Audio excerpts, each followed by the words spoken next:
You study every field of human endeavor. You study every problem-solving process in every profession without an exception. And you'll always find to understand precedes action. To understand precedes judgment. Lawyers go through a discovery process, often even prepare the case for the opposing counsel. Doctors diagnose before they prescribe. Teachers pre-assess before they teach. What does the amateur salesperson do?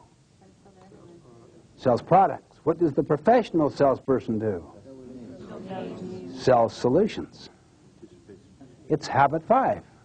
Seek first to understand, then to be understood. The tendency in almost all people initially is to want to be understood, or if they do seek to understand, they seek with the intent to reply, with the intent to in some way influence, to some way bring the person about, to accomplish their own end, not with the intent to understand. Now, what's your first name? Hal. Hal? Why does Hal wear those glasses? See better. Okay, but what did the optometrist do before he prescribed? He diagnosed. The optometrist tried to understand. The optometrist was first influenced before attempting to influence. And that helped in the diagnosis and the prescription. And that is why Hal wears these glasses. Can I borrow your glasses for a second? You'll love these. These will really change your paradigm. These are more powerful?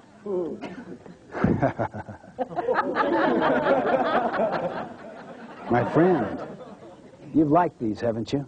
A long time. For a long time. We're sure they'll help you. Whoa. Whoa! My friend. What's your first name? Anna. Anna?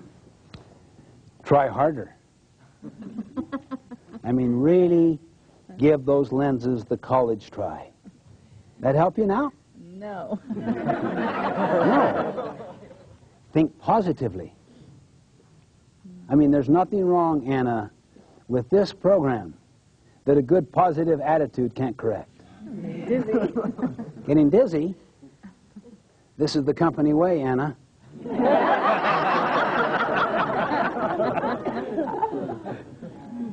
How current your resume? You like them now? No. They look good on you, Anna. Wouldn't you agree? Oh, yeah. Yeah. See, we all feel they look good on you. Anna. Daughter, your mother and I, for many years, have distilled the wisdom of our life for your benefit. That's intergenerational wisdom, too, Anna. We've learned it from before.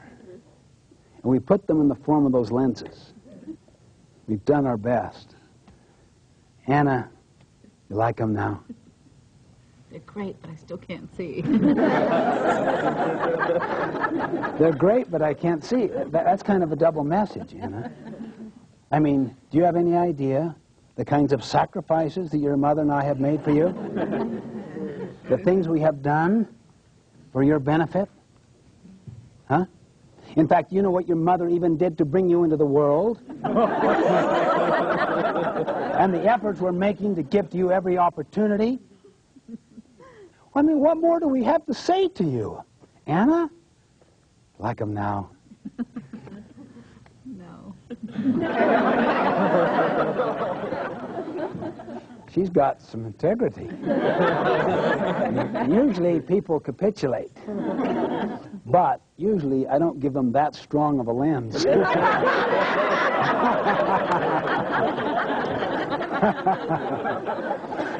When they capitulate, I then move to the next person.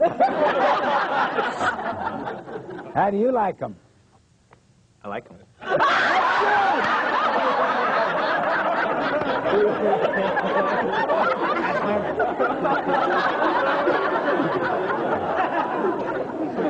You have to learn the rest of it.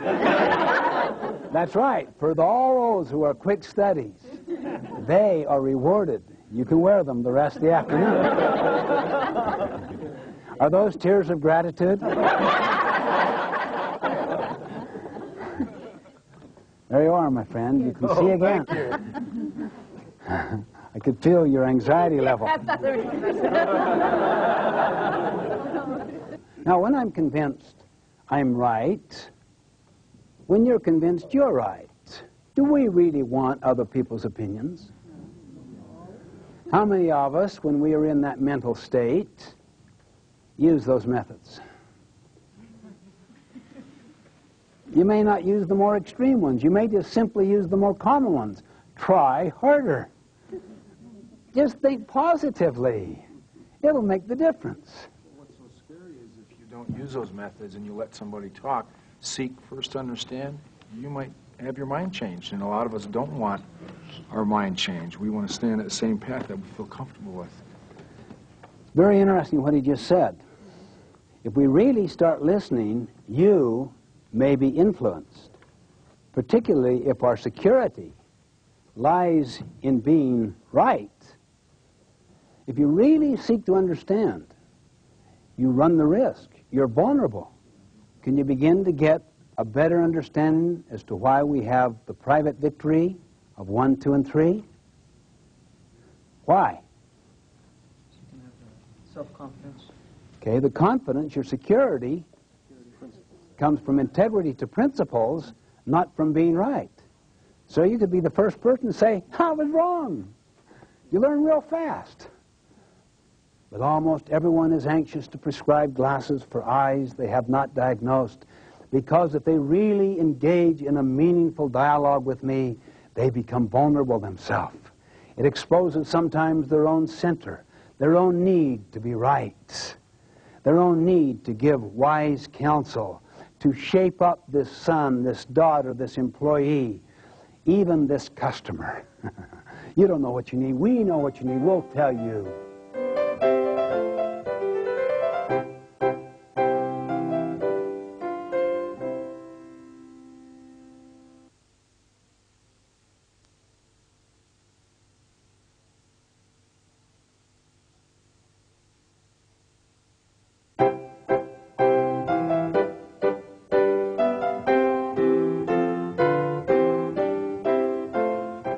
Let me describe 5 levels of listening itself. You might say it's a continuum of listening. The lowest level is to not listen at all. We could almost use the word you ignore somebody. You're not even there hardly at all. You're just into your own world or whatever. The second level is you pretend to listen. You may learn the body language and give the, even the mimicking responses of the last person's sentence. The third level is to listen selectively. You are really hearing. Oh yeah, that reminds me. Let me share. Oh, I agree with that, yeah. Oh yeah. Well, what you said back there, I know exactly what you mean. I've had the same kind of experience. Well, I don't know about that. I mean, see, you did understand. But your mind is so into your own hot buttons that you're listening always in terms of those buttons and those interests. But you did understand. The fourth level is to listen attentively. You're really giving full attention out of real sincerity. That takes a lot of energy, really, to attend to another. But still, you're into your head. The fifth is to listen empathically, to leave your head, to get into their head and their heart. Not that you are trying to sympathize or agree or disagree. You take no position at all. Remember how we have used the iceberg as a kind of metaphor? Well, it really pertains to the subject of empathy and communication. We talked about the tip being just the technique. You know what the great mass of the iceberg is? The motive. The deeper attitude. Are you really anxious to understand? Now, the magic really comes from the human affirmation process.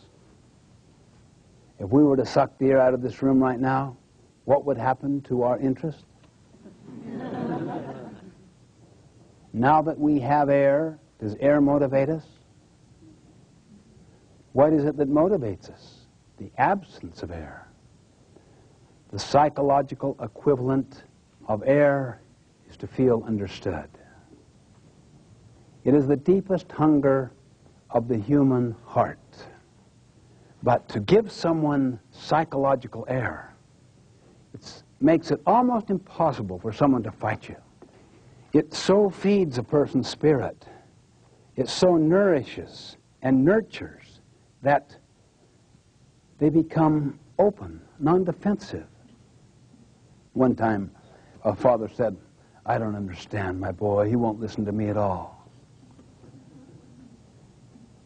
I said, "You don't understand your boy because he won't listen to you." Yeah, that's right.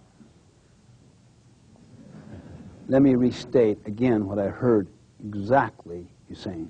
You don't understand your boy because he won't listen to you. And that's really frustrating. Yeah, I mean, you don't understand you. Why do you keep repeating it? I thought to understand another, you needed to listen to them. Oh, yeah. I understand my boy. I understand him. I mean, I've been there. I know exactly what he's talking about. He hasn't the foggiest. No one's ever been there. Everyone's life is so singular, so unique. Who's going to listen to that uniqueness?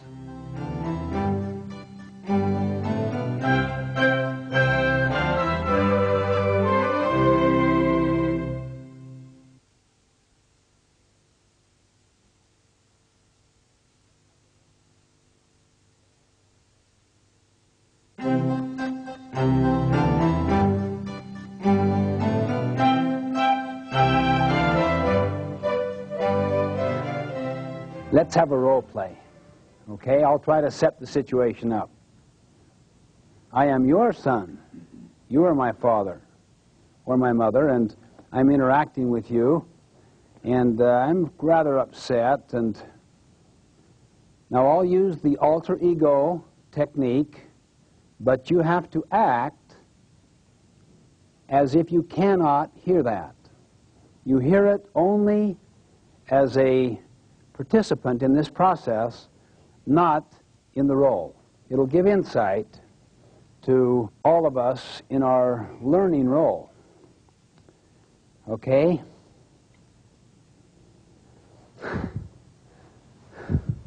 I just had it with school, Dad.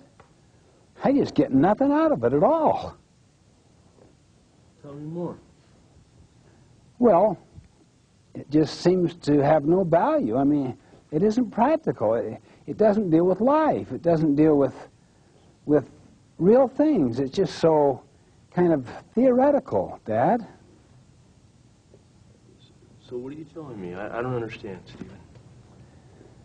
Well, I'm just trying to tell you that, I don't know if I should even stay in the school. I mean, I don't know, I don't see much value in it at all. So you're telling me you're thinking about dropping out?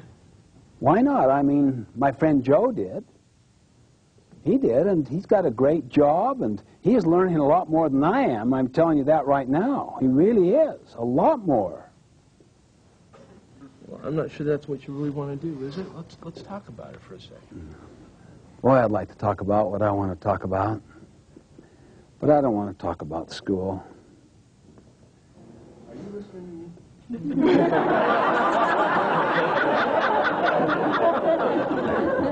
See, you didn't see any of that. Yeah, Mom, I mean, I just, I don't know, it's just so frustrating sometimes. I learn so little and everything. Well, if you just apply yourself more. I mean, I have. I've tried to apply myself, and I've really given it. I've been there now for 2 months. I mean, that is a real good effort. Well, I just don't think you're giving it all your effort. I mean, look at your sister.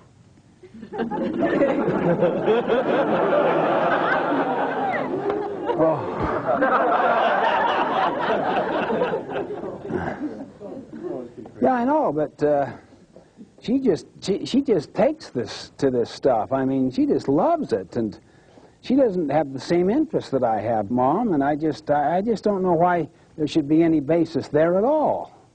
Well, your dad and I work really hard for you to be in this special school.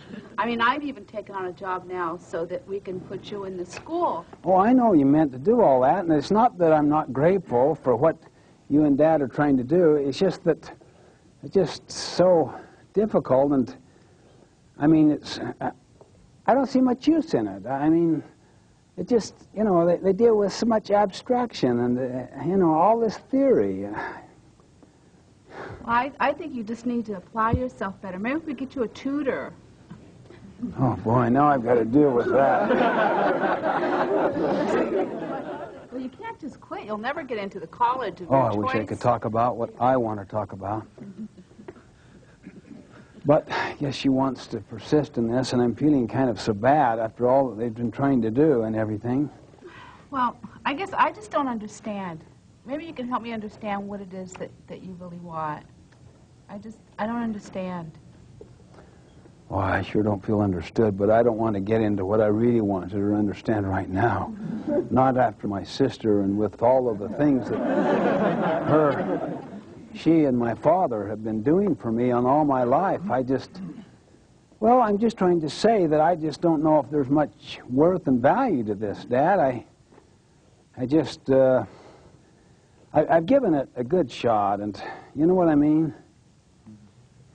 If it isn't school that you want to do, then what do you want to do? Boy, I wish I could talk about what I want to talk about, but Dad wants me to get into action planning. About I would do it. Well, I have to confront, you know, all this theory that's being presented every day. And, I mean, take the social studies. They never even deal with what stuff's in the newspaper that I even hear you talk about, Dad. It just gets me into all of this abstract stuff. In other words, you're saying learning's a tough experience? Well, it's not that. It's just, I don't know. It's just... You know, Finn, I'd like to relate something to you.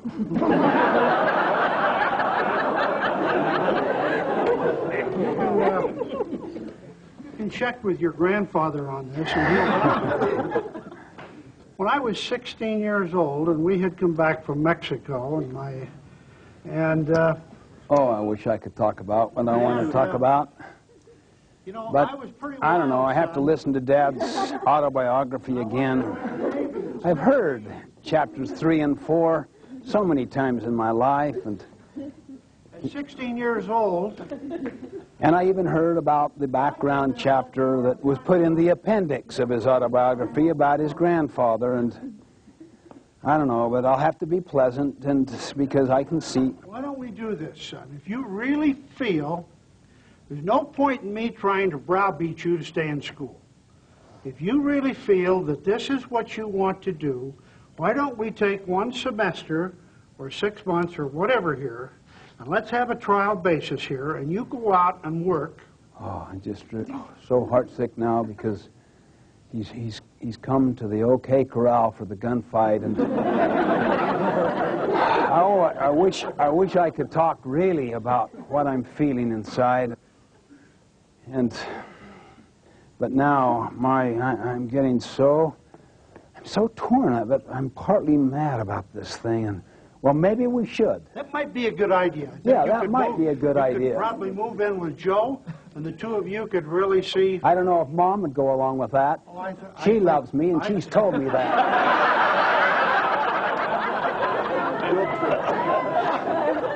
Don't you think I love you, son? Come over here and I'll give you a kiss.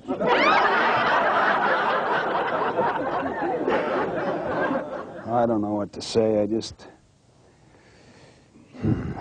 Oh, I wish I could talk about, really, what's happening to me inside. I guess I've just kind of had it, Mom. Maybe you've had it at home. Maybe I should do exactly what you're saying. What is it that you want? Just notice what happens when you ask questions, when you probe. Notice what happens when you give advice.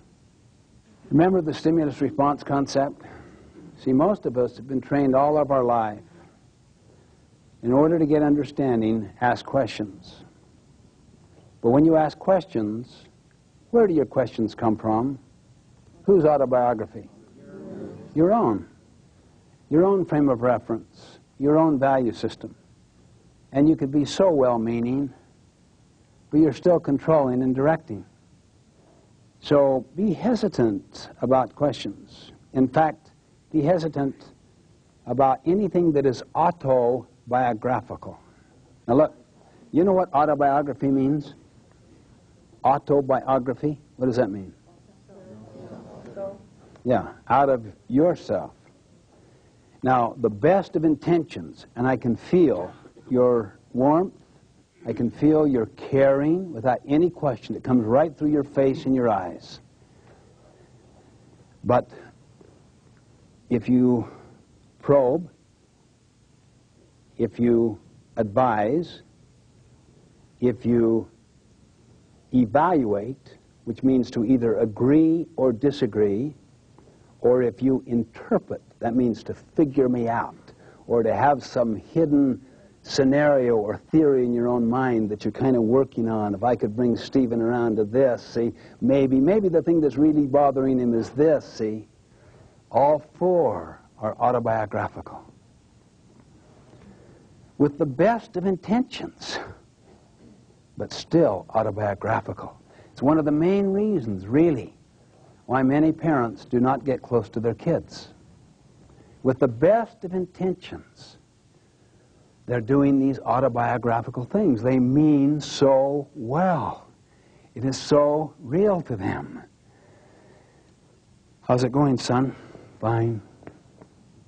Well, what's happening lately, son? Not much. Well, how'd you go in school today? Fine. Well, son, what did you do after school? We kind of played around, played basketball. Who'd you play with? Tom. Just kind of threw around a little. Did you enjoy it? Yeah? What's wrong with you, kid?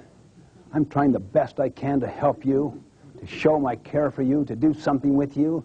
You give me these short, clipped answers, and you talk endlessly with other people. Don't you know what your mother and I have done? Do you have any idea the things we have done, the price we have paid?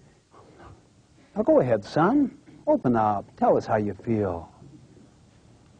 Now, if you have an extremely large emotional bank account with somebody, you know, people can take off with each other, they can use autobiographical, and they can direct and advise. I'm not saying that those autobiographical approaches are not appropriate at all. If someone were to say to me, Stephen, where's the restroom? I wouldn't say, you're really hurting.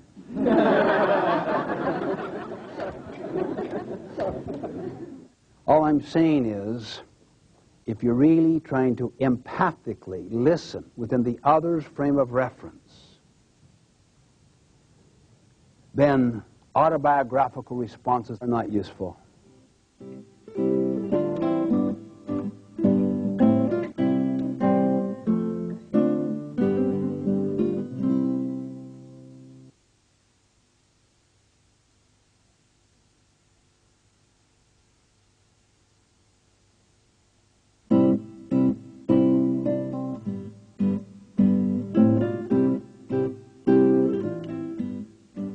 Now let me try to put in perspective this continuum of empathy. Empathy is one of many forms of communication, and all forms of communication have their place and their validity. I mean, probably one of the best things to do is to learn how to ask questions of other people, to find out all kinds of information.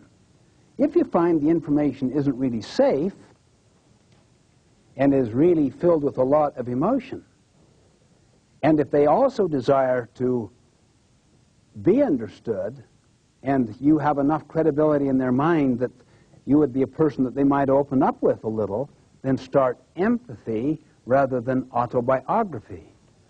But if the emotional bank account is there, if the issue is not that jugular, not that emotional, and if they're totally willing to be understood, like a doctor, tell me a little about your history. What kind of medicine are you on? I want the expertise of that person.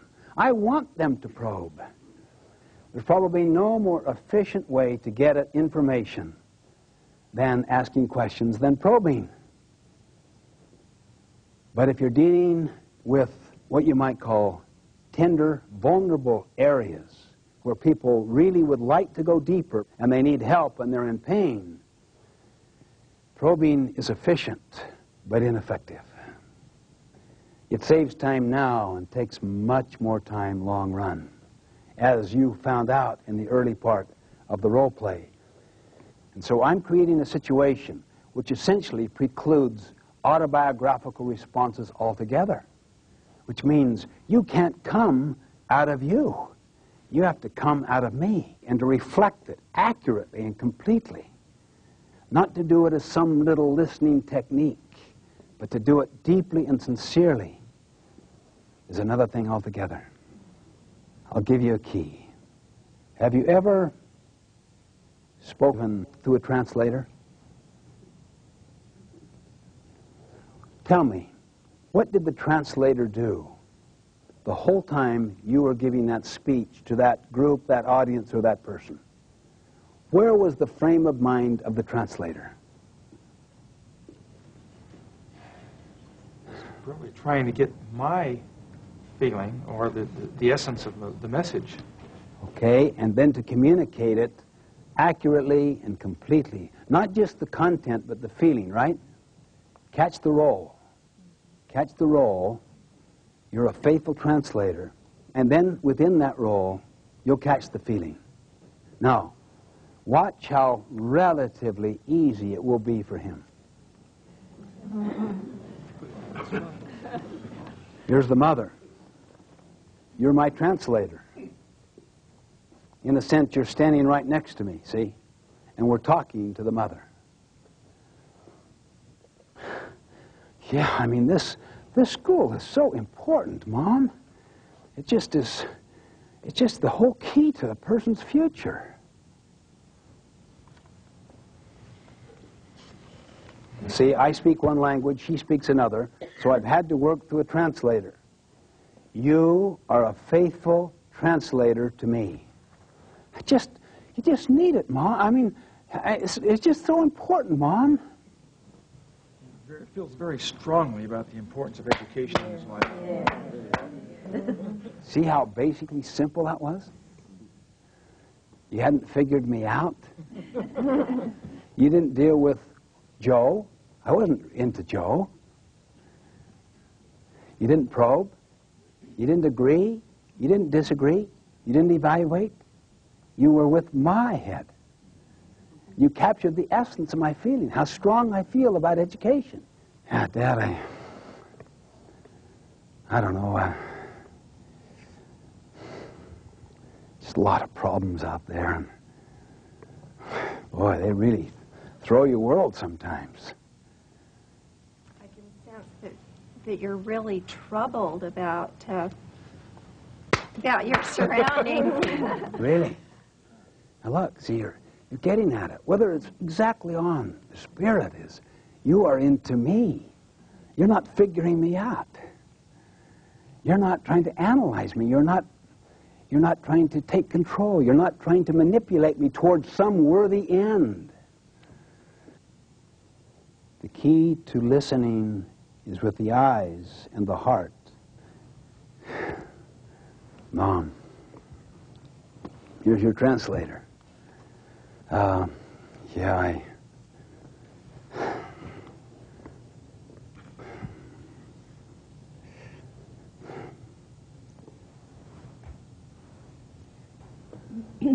It's hard to talk about. It's hard to talk about this. It's a struggle. It's not easy. You almost got to get your own spirit. Not that you are agreeing, but that you're so empathic, not sympathetic. Sympathy is not empathy. And this is why many people think that you can't really do this unless you've had the experience of the other, the opposite. It's because you haven't had the experience, you empathize. If you have, you could sympathize. Sympathy is an altogether different response. It also has its appropriate uses. I'm sorry you lost your father. I'm just so sorry to hear about that. It must be such a hard, I'm not talking about sympathy, empathy. Notice how you're working. The one who listens does the most work, not the one who speaks. Now, Dad, I took this test and, they put me at the 7th grade level. Here I am in the 10th, and I just had no idea. None at all, but I'll tell you this, at least it kind of felt good to know where I'm standing.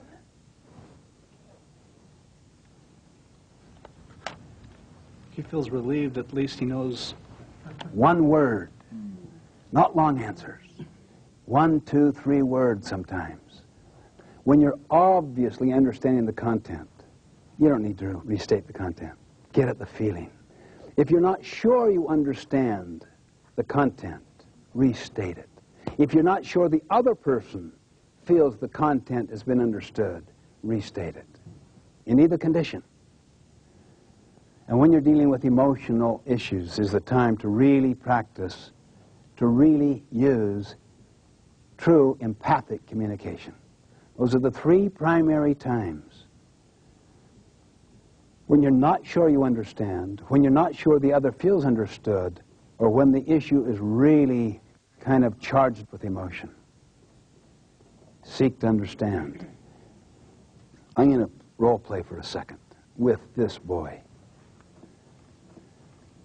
Well, son, what score did you get?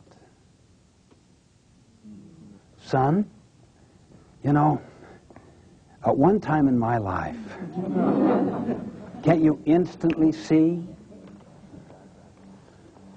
Well, son, I wouldn't get too discouraged about that, because the key is that you learn from that and you can, what about advice?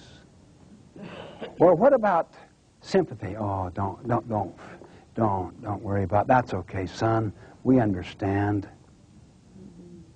Or what about agreeing? Well, I agree. I can see why you're so upset and why you're so disturbed, and I think what we should do maybe, or to disagree. Well, I don't know if that was a good test. What kind of a test was that?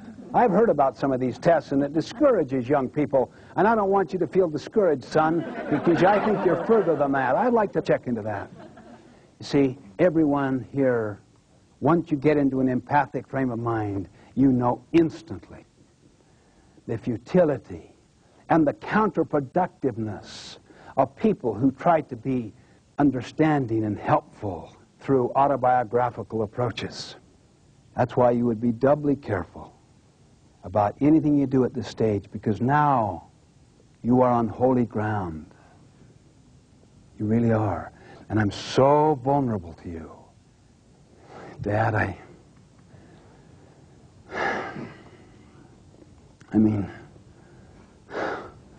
don't see any way out. Oh, his feels just hopeless. Beautiful. Feeling of hopelessness. Yeah, I mean, do you see any way, Dad?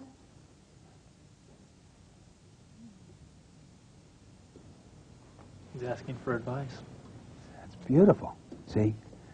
You didn't say, yes, I do. You stayed as a faithful translator. You didn't say, I have some ideas, son. He basically said, you want my reaction. He's asking for advice. See? He's asking for some help. I mean, where are we now in the eyeglass demonstration? Where are we now? We've completed the diagnosis. And this will become one of the most bonding experiences we can have because of what we've had to go through. You're asking for my help. You want to know. Yeah. You want to know if there's any options out there that... That's... I don't. You know, right at this stage, see? I see something, son. Really? What? Tutoring? I've checked into tutoring 2 nights every week, all day Saturday.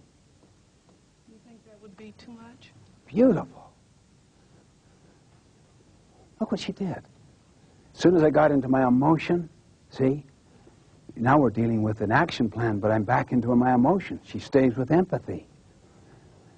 You go to empathy when the person has a lot of emotion attached there and has the need to be understood. If the rapport between you is extremely high, you hardly even have to say a thing. Or be just one word or a nod may be sufficient. That was tremendous. Yeah, if I really thought that tutoring course would help, I'd give up everything. I'd give up any night. If you believed it would work, then you'd make the sacrifices. Yeah, I would. Do you think it would? You want my reaction to it. I do, Dad. I think it would, son. Let me tell you why. I'm open, see? We're synergistically creating a new thing. We're at a whole different stage now.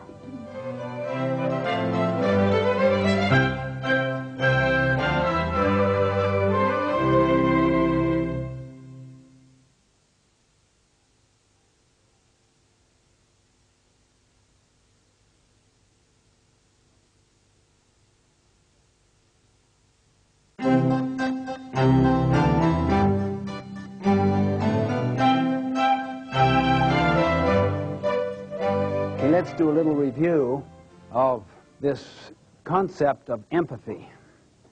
And let me describe the 5 phases of learning empathic responses. Mimicking, paraphrasing or rephrasing, okay? You say their words, their meaning in new words. There's the faithful translation on content. The 3rd, reflect feeling. It's hurting. It's pain. Frustrating. Happy. Relieved. See? Just, you're listening with the eyes and the heart. You're listening to body language. Your head is in where that person is. 4th, rephrase content and reflect feeling. It's relieving to at last find out where you are on these tests in reading or whatever, see? And the 5th is to kind of just say nothing. You're just with the person and they can sense it. And you do that when you feel confident that they feel understood and that they know you understand. That's all part of habit 5. To seek first to understand is to get an education. To seek first to understand is to do surveys with customers. To seek first to understand is to empathically be a faithful translator to another. To seek first to understand is to, never even having related to another person, to know there are certain generic needs in all people. That which is most personal is most general. Therefore, there's a certain civility, a certain courtesy, a certain basic kindness, a certain basic treatment that apply across the board, that basically tap into those universal principles we have spoken about before. And the last half of Habit 5 is just the concept of then to be understood, then judge, then act, then go into problem solving. Now, test this, my friends. Test the power of this.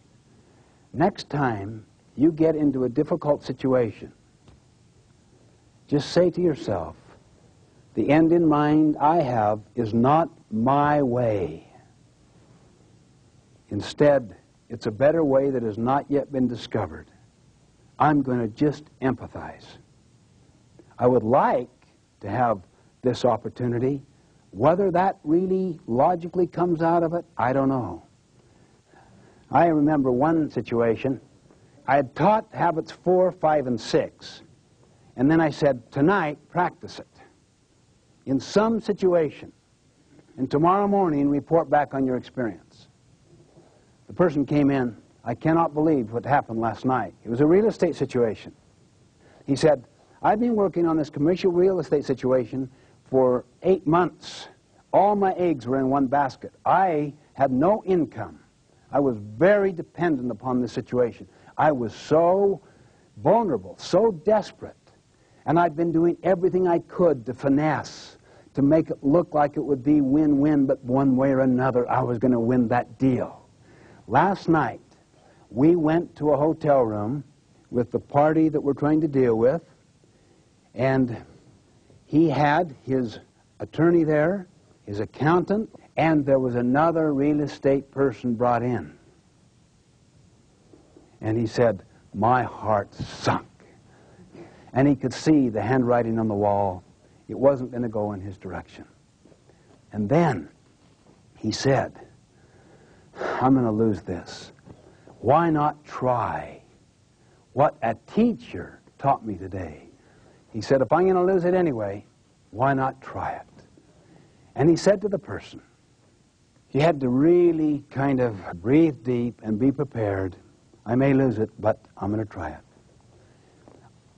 Let me see if I understand what it is you really want and what your most fundamental concerns and needs are. I hear you saying, correct me if I'm wrong. He started to put it forth. The other person said yes, and he just stayed with listening from within the frame of reference of the other. He started to listen fully. He learned some things he had not learned before. He didn't rush in. He had enough discipline and patience to not rush in with his good solutions and based on his past mentored formula of success. He listened. He was open. It started coming forth more and more. He started to learn. He persisted for no more than about 15, 20 minutes. The man said, would you excuse me for a moment? He went to the other side of the room, picked up the phone, called his wife, turned back and said, you've got the deal. This guy was aghast. He said, I had no idea what happened. I tried to explain. Far more important than the technical elements of the deal was the quality of the relationship. That's the power of it.